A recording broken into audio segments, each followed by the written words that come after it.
It's the Gravy Bug, back with our story's hero Scarlette, who's gone from faint to glowing to glimmering seemingly overnight. When it comes to building Scarlette's lot, she is a natural living sim, so she doesn't require a lot, a bed, indoor plumbing, any of that. So I just gave her a couple of plants because she does love gardening, sprinkle sprinkle. But honestly, if Scarlette's gonna survive out here, she has got to make some money. So I'm putting in this apothecary stall so hopefully she can sell her elixirs and brews, also adding a little farming and gardening area so she can sell her crops, and of course giving her a cute little fairy home to rest up in.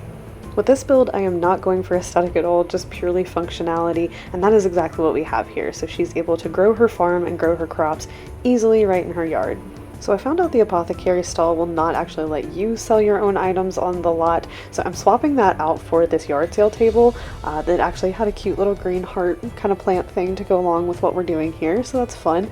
Added a couple more planters to do some more specialty type plants in those areas, and then of course, speaking of specialty plants, needed a place for the cow plant. Obviously, very important. For the final touches, I added a trash can and a patchy and we were ready to go. She stocked her tables, started her yard sales, and that's that. She's able to grow things on her land and sell them right there, and it is so natural living. I'm actually loving this build. Keep up with Scarlette and more soon.